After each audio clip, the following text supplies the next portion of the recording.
Hey Internet, I'm Simon Squibb, your host at the Good Luck Club. I believe luck is an ingredient that's necessary for a successful life. Whatever you're starting, building or shipping, I'm here to tell you, without luck, you're not going to make it.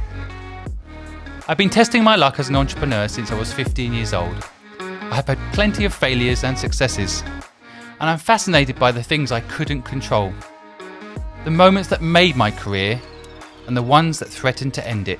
In each episode, I'll invite a guest to share their stories about luck, the good and bad, and together we'll test my theory about luck's role. Hi folks, welcome to the Good Luck Club podcast. I'm your host, Simon Squibb. Today I'm lucky to have Rutger Bruining, CEO and founder of Story Terrace. Story Terrace is your personal biography. Recently, Rutger was a participant in The Dragon's Den, Season 17, Episode 10. If you haven't watched it, you should. It's a great episode. Rutger gets grilled about his valuation, grilled about his business, and comes out the other side victorious. We'll talk about what victorious means today in the podcast. And I would like to welcome Rutger to the podcast today. Thank you so much for coming. I say coming. Where are you right now? I'm in my home in London. I am on one side overlooking a few nice trees. I'm actually in the baby room right now, which is the quietest place in the house. Wow, the baby room is the quietest place in the house. That's not always true. No, only because the baby is outside. Oh, fair enough. Well, look, thank you for your time today. I'm so used to sitting with folks that even in my intro, I'm saying thanks for being here today. But I do appreciate you giving up time. I know we're all locked inside, but we're all still busy, especially an entrepreneur like yourself building a business. But I always like to start off the podcast asking this one simple question about what is success to you? For me, the ultimate success is to change the way people think about how they record their life story and that of the people that they care about. So I want to make sure that in the future, basically everyone records their life story, whether it's through Story Terrace or by doing it themselves, so that when in 50 years, everyone can learn about their great-grandparents and their grandparents. Wow, that's a good business, I guess, frame for success. Do you have a personal goal as an entrepreneur? What you see as success? I think that's my really big goal. So I'm very focused on a long-term goal and then trying to iterate as much as needed to get there in the short term. I think because I have a background in consulting, I tend to focus every day on the biggest problem that I have and try to resolve that and then move on to the next one. So in the very short term, my success is to solve the biggest problem I have or the biggest blocker for growth for the business. Do you ever put parameters of financial success into your thinking? Yes, I mean, obviously we have plans and try to double our sales every year. That's basically more or less in financial terms. And then we have a goal when we want to be profitable as a business. So those are our successful measures. I'm not so focused on exit, if that's what you're asking about, because my goal is to build quite a large business, which is really going to change a lot of people's lives. And I know that's going to take a bit of time. So I'm not putting a sort of deadline in terms of financial return or date on that. I guess part of it for me is understanding what drives an entrepreneur. I like to try and share with the entrepreneurial audience that are listening out there, what is the parameter for success? And so I have had people come on and say, well, my aim is to make $50 million and then I can retire. I mean, I personally am not a big fan of money as a measure of success, but I'm always interested to understand or drill down into entrepreneurs' mindsets as to what is success. That's why I ask a little bit more about it, other than the business parameters. Yeah, so for me, it's basically helping clients and families to record the stories so that they can keep them forever in their families.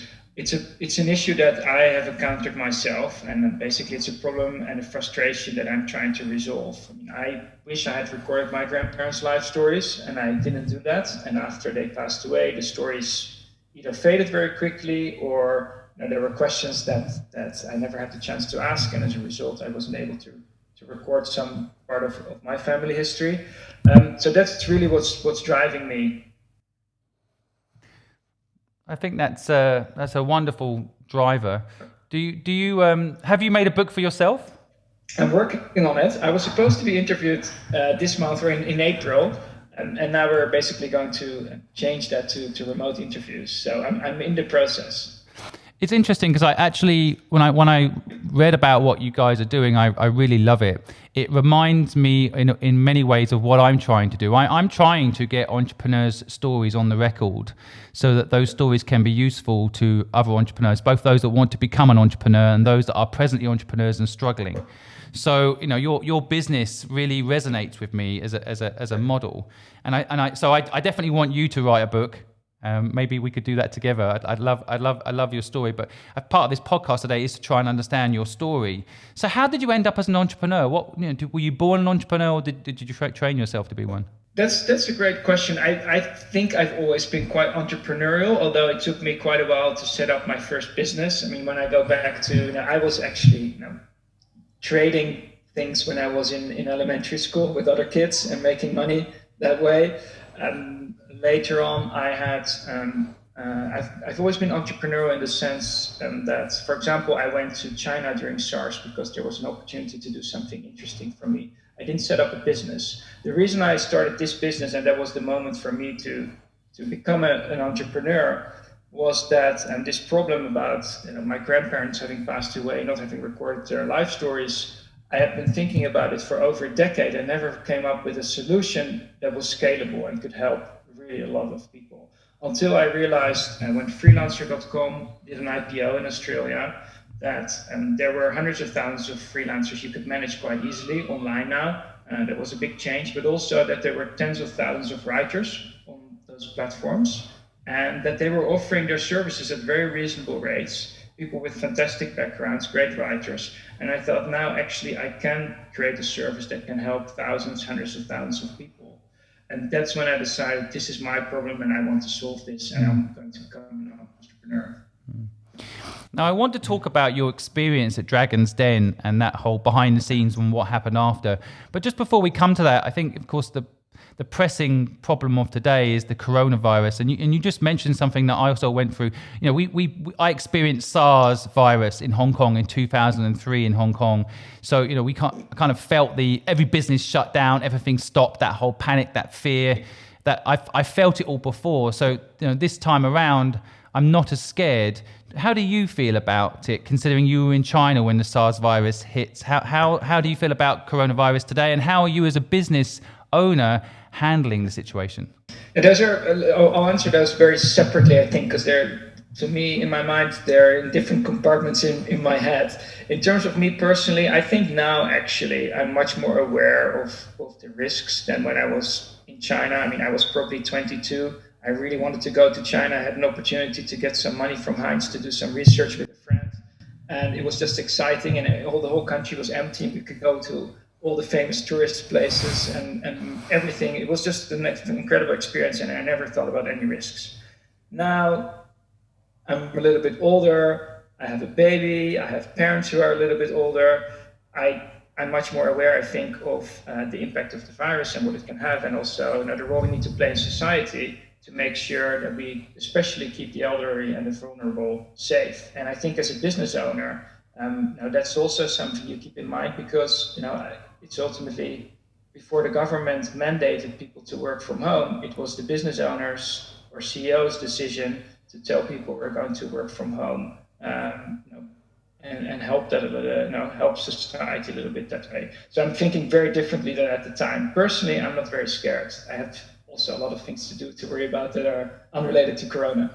And are you doing anything in particular to fight back with the coronavirus? I mean, of course, you're at home now, and we're not meeting face to face like we would normally for a podcast like this. But how are you operating? Any different? Any tips for anyone? Well, basically, we are fully self-isolating with the family, and I'm trying to encourage everyone to do that as well. Washing hands more. I mean, it's really the basic things. As a business, I mean, we've completely shifted towards remote reviewing, and we're helping as much as we can. And for a lot of people, that's something different. That's not what they were planning to do. And they're not sure initially if they would enjoy it, but actually We're seeing huge demands from people that have very little video call experience and that are really enjoying now talking to their writer in that way. So we're helping them. Also, as a business, we have made our questionnaire that people use up front before they write about their life and available for free, so that older people that are self-isolating can get going on their life story, whether they want to buy our package or not. Are you finding that business is impacted by this right now in a negative or positive way? It was a little bit when it really sort of started ramping up and there was a lot of uncertainty. We are active in the US, the UK, and the Netherlands. We saw in the UK, actually that weekend that we were on Dragon's Den 2 weeks ago, basically the news agenda was fully COVID-19. People were all shifting towards working from home. There was a bit of a chaos element, but I think Brits are very calm. And we didn't really see a major dip in our sales. In the US, we had 2 bad weeks, and then things ramped up incredibly quickly. I think the shock there was bigger. Last week was our best week ever in terms of sales. So we see actually a big rebound of people that have a little bit more time, are thinking a little bit more about their parents and how to help them do something really important. I want to talk about your experience on Dragon's Den. Now, for anyone who's listening, and I have a lot of people that listen from China because I lived there for 20 years. I have a lot of people listening all over the world. For those that don't know, Dragon's Den is the BBC Two TV show here in the UK. It is broadcast all over the world. It is a fantastic show. I've been a big fan of it since it launched 17 seasons ago. And it basically is a group of investors and experienced, successful business people that you pitch your idea to, and they, on TV, confirm to invest or not. And so one of the things about this show that is a little bit controversial, a lot of people have said it's a little bit out of date. And of course, the investment parameters in which people invest on the show is also a little bit out of date. And not in touch with, say, how tech firms work and how tech firms raise money out of places like Silicon Valley. Anyway, it's an interesting show, certainly entertaining. Personally, I respect the entrepreneurs on that show. However, going on the show, I think, is a whole different experience. A lot of entrepreneurs want to know what it's like to go on that show. A lot of people think about going on that show. And maybe, Rutger, you can share your experience of going on the show, how you got on the show, and kind of what happened. Yes, I mean, I was actually very skeptical. Of course, a lot of people mentioned to me, Dragon's Den could be interesting. You have a consumer product, you need more awareness, no one knows that you're out there. Then I thought, well, how do I get on it? It's going to be a very long process. Maybe, I will look bad, or the business will look bad. Should I really, put all that time and effort into it? And then a friend of mine, he was on the show with his pasta business called Pasta Evangelists. It's a London-based business. And even though he didn't get investment, it had a very positive impact on his business. And he introduced me to someone at the BBC who told me that they were very interested in Story Terrace because of what we do. And then I decided to apply, which was quite a rigorous process. I mean, they take really good care. I mean, I think there's a lot of credit to the BBC that they try to make sure that every statement that you make is true, whether it's a business financial statement or any other statement about what your clients say about your business, your personal background, your family background, if that's something that comes up. Everything is checked, so it is a very time-consuming process. But once you're on it, and we were lucky to receive offers, which usually means that you're going to be on the telly, it can have a very big impact on your business. Mm. And so, I mean, the show was actually recorded back in April last year. So the world is a very different place now. Your business is probably in a different place now. What has happened since that episode was aired? And what happened, in April till the time the episode was aired? Yeah, just to start going back to April, we could have been, if we were lucky, on the show in August when it started, but it's completely random. We ended up being in March, which is almost 12 months later, which is a bit crazy in a way, because I'm sure a lot of the businesses don't survive those 12 months. We did. I mean, we grew basically. We doubled our sales. We did quite well as a business. So thankfully, but by the time it aired, we still had benefit from being on TV. We had also made a deal. Obviously, we tried to agree that with the Dragon, Tej Lalvani after the show, but we didn't agree terms with him in more detail. So I raised money from other investors, angel investors, basically to help push the business forward. I think that's one of the criticisms of the show. There's this wonderful moment where you had two offers at the end to invest in your business, and you went with Tej Lalvani, and it's interesting that what happens next is always they have done some follow-ups of what happens next, but I feel like the ones that don't really go through aren't followed up on in the same way. If your investment didn't go ahead and you and Tej didn't make a deal, it's almost like put to the side and forgotten. And I think it's interesting to actually examine what happened to you, even though you didn't get that investment. So when you say you raised money anyway and the business continued to grow, and it's an interesting story that isn't really covered by the BBC. Yes, and this happens to my understanding is at least half the deals that are made on the show. In some cases, the entrepreneur may not want to go through. In some cases, the Dragons do some due diligence, or they're not as excited as they thought they would. And ultimately, they record a lot of shows in a short period of time. They're also very busy people. By the time you start talking in detail, you're at least 1 or sometimes 2 months further. The business evolves. You need to agree legal structures that may not fit with what your existing investors want, or they have very specific terms that they want that you were never thinking of giving to any investor. So a lot of things can happen beyond that handshake after. We were 90 minutes in the studio, and it was a serious conversation, and you have a conversation with the intention, in my case, to do a deal at the level where we basically shook hands. But then they also involve how much they're going to help you with your business.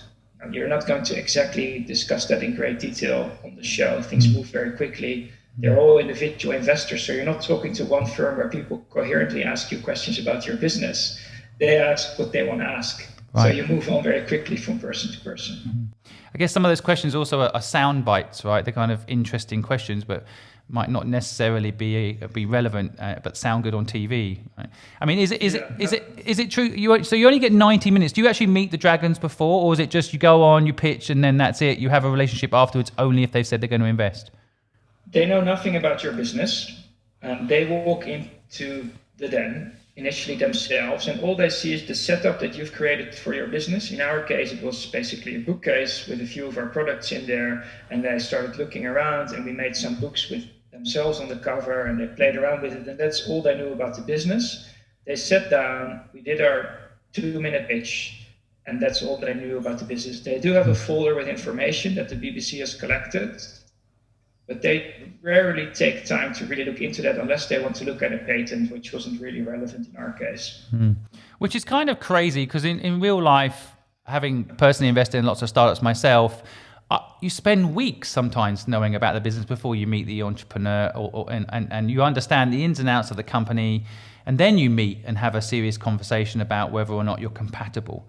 So it's kind of reverse there, isn't it? Yeah, it completely is. I mean, and that's why they ask random questions, and some questions are obviously also more for TV. And you can also see them think quite a lot as they talk. I remember on TV, it looks like Peter Jones says, "I'm out." I remember his "I'm out" was a 3-minute speech where he was going back and forth that the valuation and why were we asked such a valuation, and it kept going and going. I think he didn't know whether he was going to say, "I want to invest," or "I'm going to be out." And then he said, "I'm out," and then on TV you see a 10-second snippet. Right. And that's with a lot of the conversations.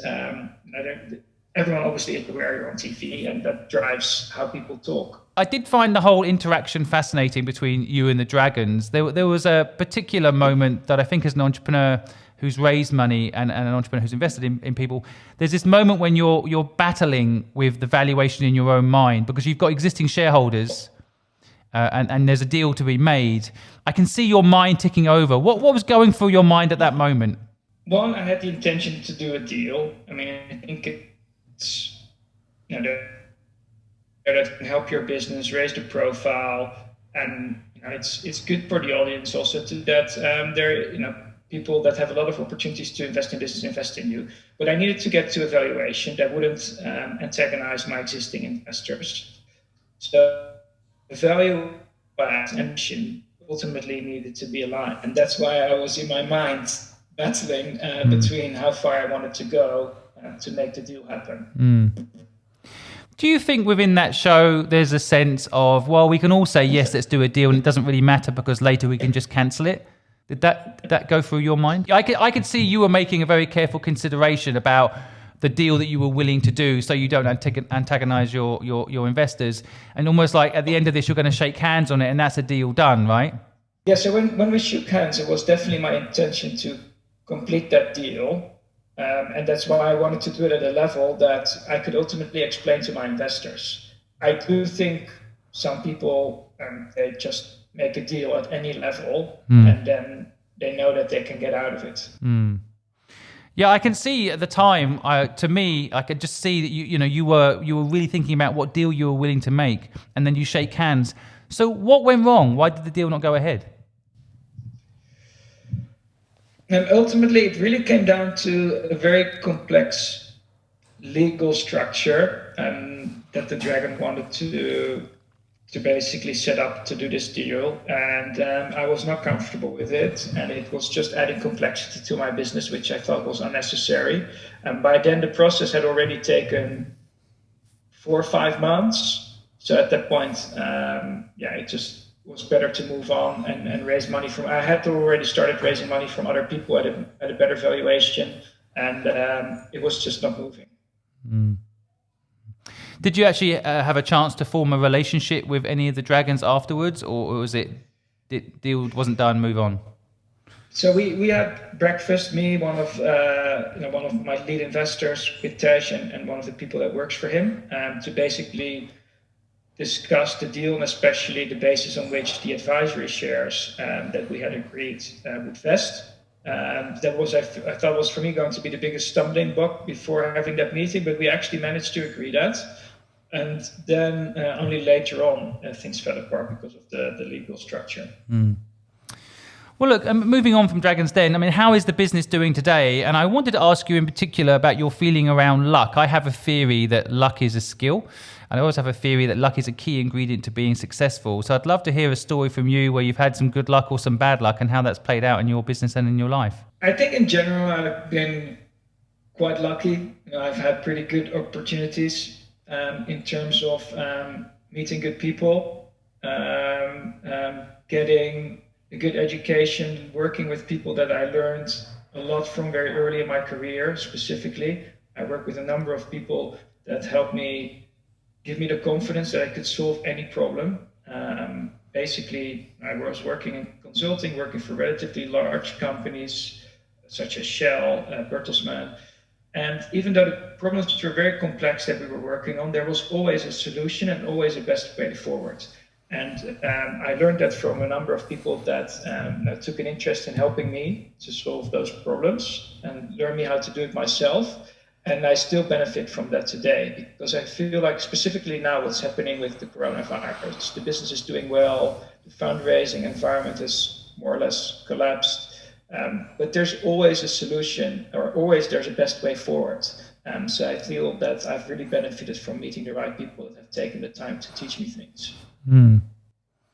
What about bad luck? Do you feel you've had any bad luck? I've had bad days, many of them. Bad luck, that's a really difficult question actually, because I never really think in terms of bad luck because I try to move on to the next thing if you have bad luck. I mean, I think it was very unlucky that Dragon's Den for us aired at the moment of the height of the whole COVID crisis. It was the days where every day, basically what the government had said the previous day was changed. Because things were moving so incredibly fast. And that definitely took away from the opportunity for Story Terrace to get much more media attention on the back of our Dragon's Den than we would have had otherwise. Yeah, I know what you mean. It's interesting, isn't it? You guess you make your own luck by getting on the show, and then out of your control, disaster hits, and suddenly this entertainment stuff becomes less relevant in the media.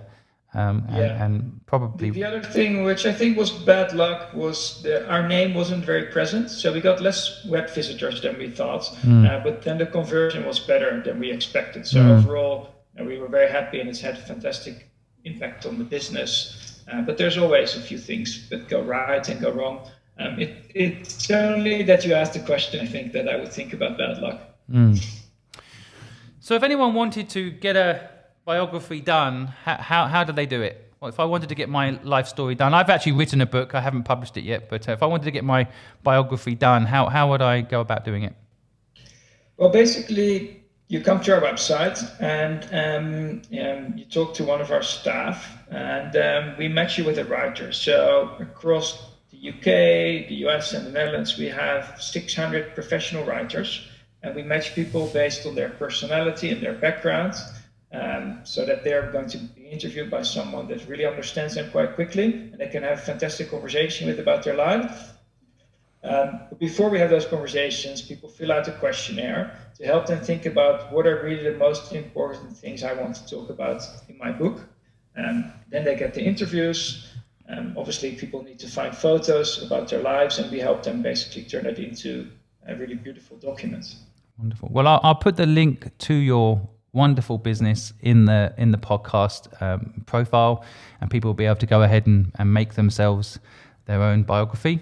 And so I want to thank you for your time. I have one last question that I like to end the podcast on. And I always like to frame this way. If you went back to your younger self, what advice would you give, and what age are you when you're giving this advice? How old is your younger self at this point? I'm probably 21. And I think I should have told myself that I believe in something that I want to do, that I shouldn't think too many steps ahead in terms of my career and developing myself. And I would have become an entrepreneur earlier on. I had an idea when I was in business school in the US when I was 28, basically to build a website around elections. My professor, he offered to invest in the business, but I told him, no, I've come to business school because I want to go into private equity. But I was actually very excited about the idea that I built out, and that's obviously it was a little bit built out, otherwise he wouldn't have offered to invest in it. And I basically dismissed it without really considering it. And I think I would have really enjoyed it. I would have learned a lot from it, and I may have built a really interesting organization. And so if I was thinking too much in the long term and too little in the now. That is a great piece of advice there. I think there's a lot of people out there, very smart people, that perhaps are going to university and then see themselves getting a job, and they might well meant to be entrepreneurs perhaps, but they somehow talk themselves into some development process that's got nothing to do with just going and building something they love. So telling your 21-year-old self just to go and build something you love is great advice for any 21-year-olds out there listening. So wonderful. Thank you so much for giving us your time. Thank you so much for sharing your story and being open with us. I'm grateful. My audience is grateful, and look forward to watching your story play out, and look forward to receiving your biography. Great. Thanks for having me on, Simon. Thank you so much. All right. See you. Thank you for listening to the Good Luck Club podcast. We know you have thousands of podcasts you could be listening to, and you've chosen us. We, of course, feel lucky. If you want to hear more, please go to thegoodluckpod.com or go to any of our social media pages and share with us your views, your insights, and any way that we can improve what we're doing to make it a better experience for you. We wish you the best of luck.